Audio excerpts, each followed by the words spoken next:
আকাশে ছোঁয়ার গল্প সাজাই শূন্যে ওড়ার ছন্দে মেতে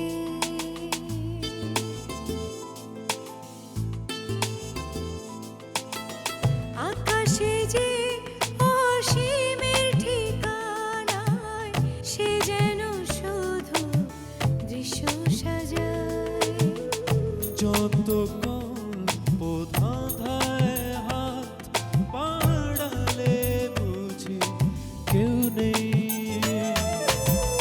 আকাশ ছোঁয়ার গল্প সাজায় শূন্যে ওড়া ছন্দে মেতে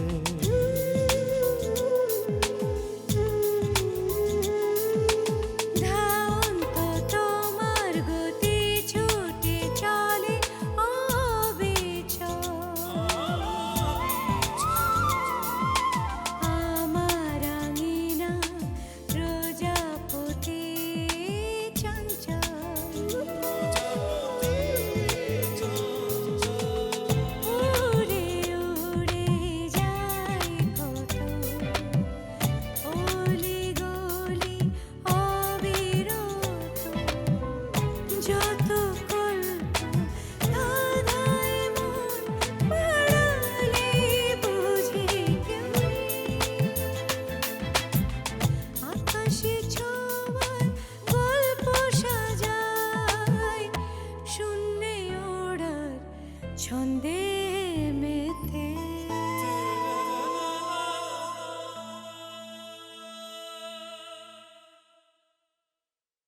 আচ্ছা আচ্ছা, আমি দেখছি কি হয়েছে, আমাকে বলুন আমাকে বলুন।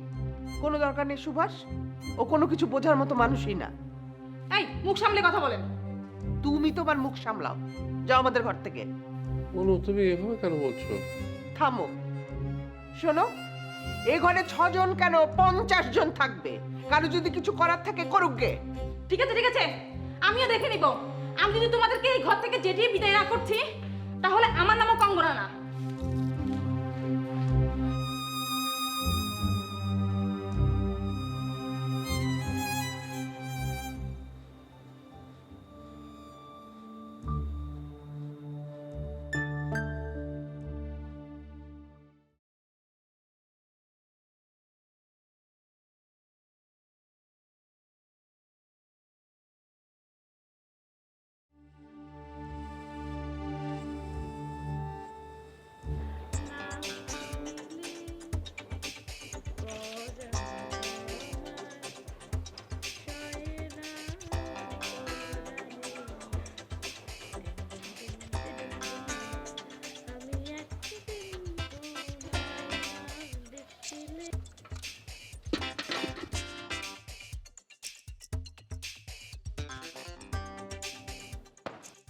আমি একদিন তোমায় না দেখিলে তোমার মুখের কথা না শুনিলে পড়া।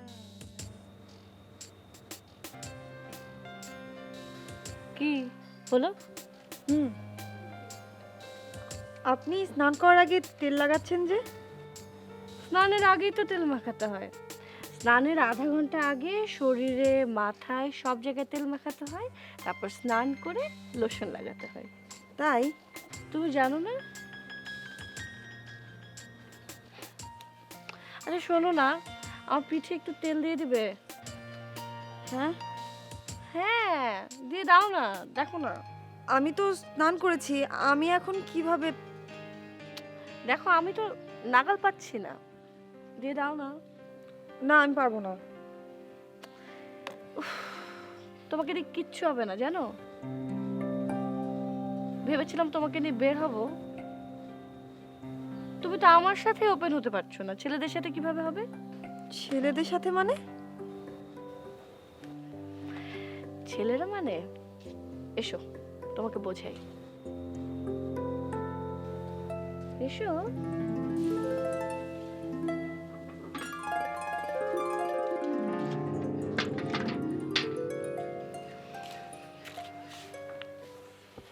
কাছে আসো।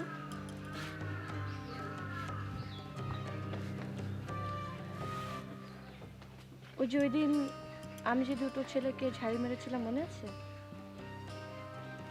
কাল ওদের সাথে বেরিয়েছিলাম, ভেবেছিলাম ওদের বেশি টাকা পয়সা নেই, ফুচকা চটপটি পর্যন্ত শেষ।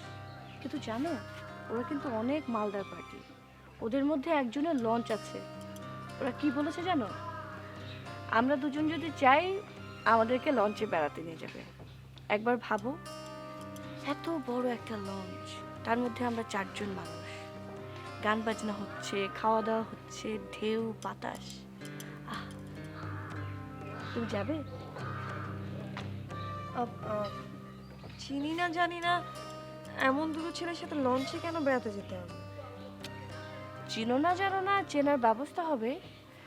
তুমি যদি চাও আজকেই একটা চাইনিজ খাওয়ার ব্যবস্থা করতে পারি। খাওয়া হলো, চেনাও হলো। দেখো রঙ্গনা দি, আমি এখানে শুধুমাত্র বাবার চিকিৎসার জন্য এসেছি। অচেনা ছেলেদের সাথে চাইনিজ খেতে কিংবা লঞ্চে বেড়াতে আসিনি। বাবার চিকিৎসার জন্য এসেছো, বেশ ভালো কথা। বাবার বয়স হয়েছে, অসুস্থ, চিকিৎসা তো হবেই। তাই বলে নিজের স্বাদ আহ্লাদকে তো আর তুমি আটকে রাখতে পারবে না। সব কিছুর একটা বয়স আছে, তা না হলে পরে সব ছিমিয়ে যাবে। রঙ্গনা দি ব্যাপার, তুমি কেমন মেয়ে? শোনো, তুমি আসলে স্বাদ আহ্লাদ ঠিকই আছে, তুমি ভয় পাও।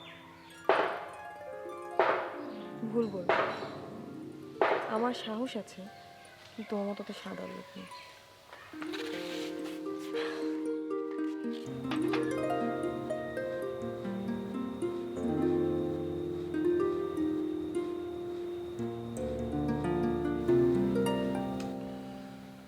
না, এভাবে তো আর এখানে থাকা যাবে না। তুমি অন্য একটা বাসা দেখো। বাবু, বাসা তো আর মুখের কথা নয়। এখন মাসের মাঝামাঝি, 20 দিন বাকি। এই 20 দিন এখানেই থাকতে হবে। 20 দিন? এ বাসায় একটা দিনও টেকা দেয়। দেখলি না কেমন করলো? রাতে বাড়িওয়ালি আসবে, ওর সাথে কথা বলে দেখি। আমি তো একটা জিনিস বুঝতে পারছি না, ওই মহিলা এমন করছে কেন? গায়ে পড়ে এসে ঝগড়া করছে? আমরা তো ওর কোনো সমস্যা করিনি। মাসিমা, আপনি শুধু শুধু কেন মনে করছেন যে আপনি... সুভাষ, আমরা এ নিয়ে ঘরে আর কথা না বলি। তোর জামাইবাবু মনে হয় ঘুমাবে। না না, ঠিক আছে, তো বলো।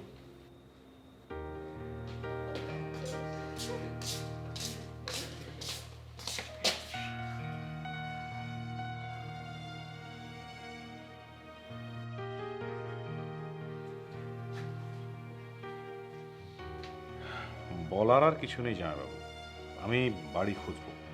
যতদিন না পাচ্ছি ততদিন এই বাড়িতেই থাকতে হবে। আর খেয়াল রাখতে হবে টিটু বিটু যেন চিৎকার চেঁচামেচি না করে।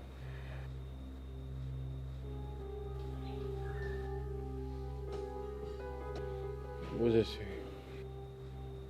ঠিক আছে জামাইবাবু, আজ তাহলে আসি, কাল দেখা হবে।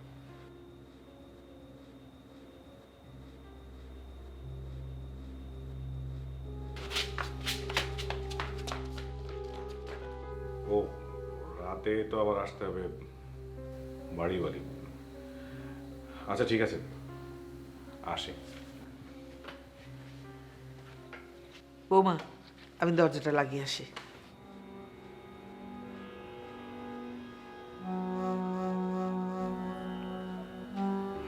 উফ, কি যে করি। একটা বিষয় খেয়াল করলে অনু, কি? এত কিছুর পরেও তোমার ভাই কিন্তু একবারও বললো না যে এখানে ওর একটা বাড়ি আছে, সেখানে গিয়ে একবার উঠতে। ব্যাপারটা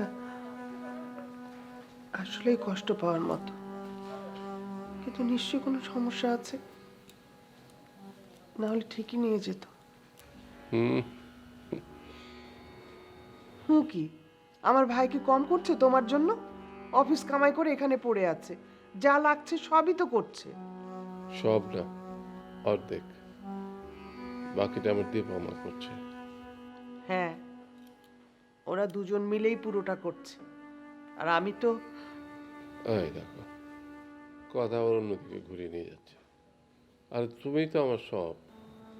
এখন চালাকি করে কথা ঘোরাবার চেষ্টা করছো না? তাও যদি সেটা পারতে।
মা,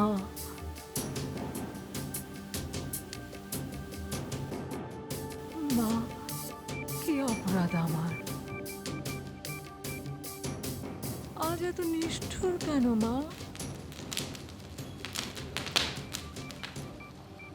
মা, তোমার সামনাসামনি দেখছি, পাচ্ছি না কেন? কি অপরাধ বলো? এত নিষ্ঠুর হলে কেন মা?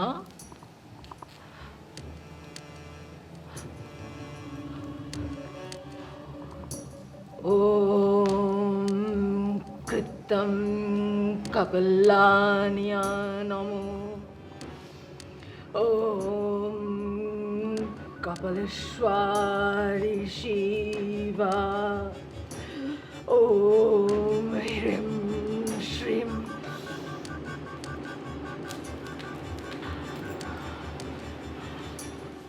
না, শুধু পাথর যে,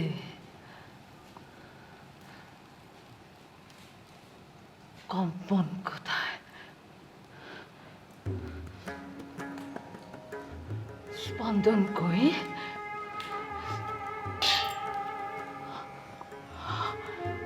আলো নাই। জ্যোতি কই মা? মা, মা, ওম কৃতম কপলানিয়া নমো। ওম কপালেশ্বরী শিবা। ওম। না, আজ সামনাসামনি না, আজ সামনাসামনি দেখবো না। আজ তোমাকে, আজ তোমায় পাবো।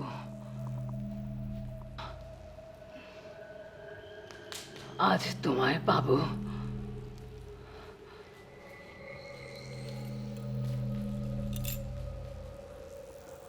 আজ আমি তোমায় ধরবো, তোমার দিকে পেছন ঘুরে।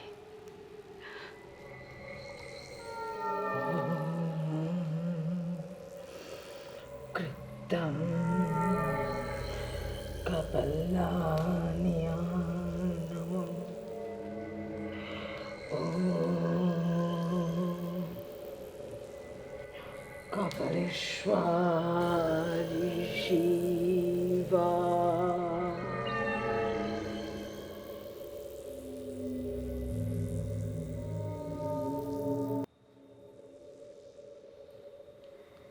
আপনি কি বলছেন? আপনার এক ভাড়াটি অহেতুক সমস্যা সৃষ্টি করবে, অন্য ভাড়াটিয়ারা তার ভুক্তভোগী হবে, আর আপনি বাড়িয়ালি হয়ে কিছু বলবেন না? দেখো, কঙ্গনার অত্যাচার এর আগের ভাড়াটিয়ারাও সহ্য করেছে, আমাকে তারা নালিশও করেছে, কিন্তু আমার কিছু করার নেই। কেন? এই এলাকায় যে কজন মাস্তান আছে না, কঙ্গনার সঙ্গে তাদের খুব ভালো সম্পর্ক। মানে? মানে কঙ্গনার ছোট ভাই খুব বড় মাস্তান ছিল।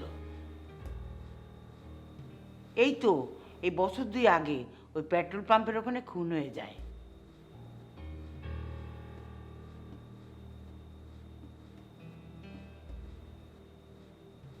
এখন এই এলাকায় যত সব মাস্তান আছে না, সব ওই কঙ্গনার ছোট ভাইয়ের শিষ্য সাগরেদ। কঙ্গনাকে তারা দিদি বলে ডাকে। আমি এর মধ্যে কঙ্গনাকে বেশি বাড়াবাড়ি করতে বারণ করেছিলাম,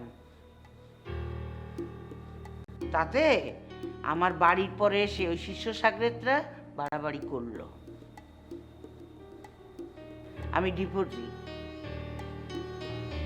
তারপরে আমার ছেলে মেয়েরা আমার সঙ্গে কেউ থাকে না, আমি একা একা কি করতে পারি বলো? পুলিশ টুলিশ ডাকেননি? পুলিশ? আরে ওরা যদি কিছু করতোই তাহলে কি ওই কঙ্গনারা বছরের পর বছর আমার বাড়িতে ভাড়া না দিয়ে থাকতে পারে? ও মা, তাই নাকি? শুনলাম ওরা নাকি 1 বছরের ভাড়া অ্যাডভান্স করে দিয়েছে আপনাকে। আপনাদের তাই বলেছে না? আপনাদের মতো ওই কঙ্গনাকে নিয়ে আমিও যে কি যন্ত্রণা আছি তা আর কি বলবো। একদিকে মায়ের ঝগড়াঝাটি, অন্যদিকে মেয়েটা দিন রাত রংবাজদের সঙ্গে ঘুরে বেড়ায়, যত সব বকাটে ছেলেদের সঙ্গে উল্টা বসা। কি যে কেলেঙ্কারি করবে কে জানে। কিন্তু একটা জিনিস আমার মাথায় ঢোকে না, ওই মেয়েটা এই যে দিন রাত ঘুরে বেড়ায়, কোনোদিন কিন্তু কোনো অঘটন ঘটেনি। সম্ভবত ওই যে ওই কঙ্গনার মরা ছোট ভাইটার জন্যে। রঙ্গনার গায়ে কেউ হাত দিতে পারে না, ওই বরং এই এলাকার অনেককে মার খাইয়েছে। এখন তো মনে হচ্ছে ভদ্রসদ্র শিক্ষিত ভাই থাকার চেয়ে মাস্তান ভাই থাকা অনেক ভালো। তার বলতে আজকের যুগে ওরাই তো রাজা।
দেবু,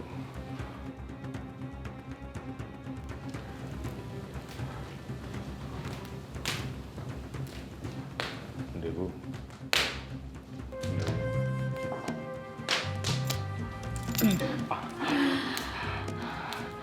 কি করছো? ছাড়ো, ছাড়ো দেবু।